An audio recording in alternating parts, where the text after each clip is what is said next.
Okay. బేసిక్‌గా ఇప్పుడు ట్రాన్స్‌జెండర్స్‌ని పెళ్లి చేసుకుంటారు ఎందుకని?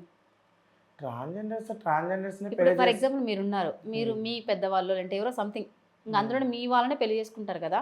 అంటే అట్ బాయ్స్‌ని ఎవరైనా చేసుకుంటారు నిజమే. ఆ! సో, మీరు కూడా మీ వాళ్ళనే ఇలా పెళ్లి చేసుకుంటారని ఒక టాక్ వచ్చింది. మాలో మా వాళ్ళనే పెళ్లి చేసుకుంటారని టాకొచ్చిందంటున్నారు. మాలో మా వాళ్ళని చేసుకోరు. హ్మ్. ఒక గే చేసుకుంటారనమాట.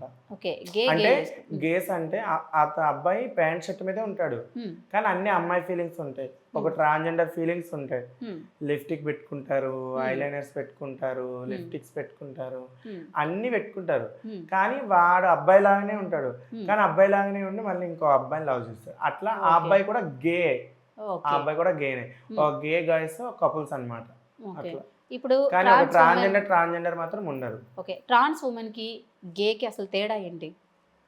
ట్రాన్స్ ఉమెన్స్‌కి, గేకి తేడా ఏందంటే ట్రాన్స్ ఉమెన్స్ అంటే సర్జరీ చేసుకుంటారు. హ్మ్. లేడీస్‌కున్న అవయవాలు ట్రాన్స్ ఉమెన్స్‌కుంటాయి. హ్మ్. గేస్‌కి తేడా ఏందంటే తను ప్యాంట్ షర్ట్ మీద ఉంటాడు. హ్మ్. సర్జరీ అవ్వదు కదా! సర్జరీ అవ్వదు అంతే. సర్జరీ అవ్వదు. హ్మ్. అందుకని తనకు గే అని పిలుస్తారు. ఓకే. రీసెంట్‌గా మీకు గూడా ఇలా పిల్లలు పుట్టే అవకాశం ఉందని జెప్పేసి అంటున్నారు. ఆ! దానికొక సర్జరీ ఉందని. నిజమేనా? అది నిజమే.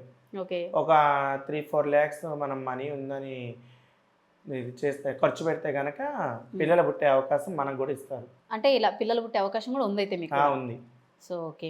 సో, నాకో క్వెషన్ ఏంటంటే మీరు గూడా భిక్షాటన చేస్తుంటారు. అందులో భాగంగా సెక్సువల్ వర్క్ గూడా చేస్తుంటారు. అవును. సెక్సువల్ వర్క్ చేస్తున్నప్పుడు నార్మల్ మిమ్మల్ని బుకింగ్ చేసుకుంటూ ఉంటారు గదా! సో, మీకెలా అనిపిస్తుంది మరప్పుడు? బుక్ చేసుకొని ఒకరిద్దరు లేదంటే ఇలా ఏమన్నా జరుగుతుంటాయా మీకట్లా? ఇంకా బుక్ జేసుకుంటారంటే ఎలాగనిపిస్తుందంటే, మేము ఎలాగ అనిపిచ్చకుండా ఫీల్ అవ్వడానికైనా, హ్యాపీనెస్ అవ్వడానికైనా అది హ్యాపీనెస్‌ది కాదు. హ్మ్. అలాగని బాధపడడానికి చెయ్యకపోతే మేము బ్రతకడానికి బ్రతుకు కూడా ఉండదది. హ్మ్.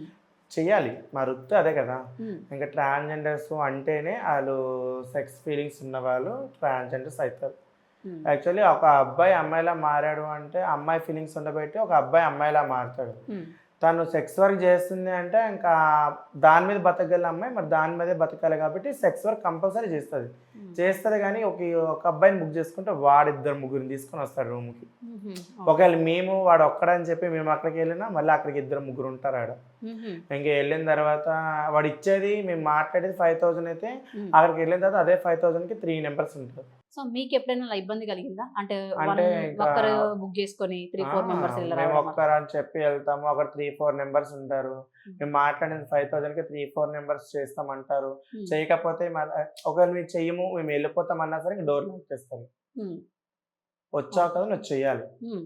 లేదంటే గనక మేము టార్చర్ పెడతాం. ఫోటోస్ ఉన్నాయి. ఆ! మేము పబ్లిక్ చేస్తాం. న్యూసెన్స్ క్రియేట్ చేస్తాం. హ్మ్. మీరిట్లా మెసేజ్‌లు చేశారని చూపిస్తాం. హ్మ్. అనేసి ఇంక అవి స్క్రీన్ షాట్లు తీయడాలు, ఇన్‌స్టాగ్రామ్‌లలో పెట్టడాలు, హుహు. ట్రాన్స్‌జెండర్స్ ఇట్లా మెసేజ్‌లు చేసి అబ్బాయిలని హెరాస్మెంట్ చేస్తున్నారని చెప్పడం. హ్మ్. ఇంకా అక్కడ మమ్మల్ని పబ్లిక్‌లో బ్యాట్ చేస్తా అన్నప్పుడు ఇంక మేమేం చేస్తాం? అవును. చేయాల్సిందే. చేస్తున్నాడు మళ్ళా వాడేమన్నా ఇదిగా అంటే కొంచెం మంచిగా బిహేవ్ చేస్తాడా? హ్మ్. అంతా రాంగ్ బిహేవియర్ చేస్తాడు. హ్మ్. అంతా రాంగ్ బిహేవియరే. అంటే ఓకే. కొట్టడము, హ్మ్. సిగరెట్‌లతో కాల్చడము, అయ్యో! హ్మ్. తాగి మమ్మల్ని కూడా తాగు అని అరెస్ట్ చేయడము, హ్మ్. ఇవన్నీ చేస్తుంటారు. ఇంక అయినా సరే ఇంక మేము అక్కడికెళ్ళాం కదా! హ్మ్. వాళ్ళకి చిక్కిన తర్వాత ఆ చిక్కులోంచి బయటికి రావడానికి ట్రై చేయాలే గానీ, హ్మ్. ఇంకా ఆ చిక్కులో చిక్కేసుకుంటాకి అవ్వదు కదా! అవును. ఇంగా బేసిక్‌గా ఒక క్వెషన్ అండి నాది.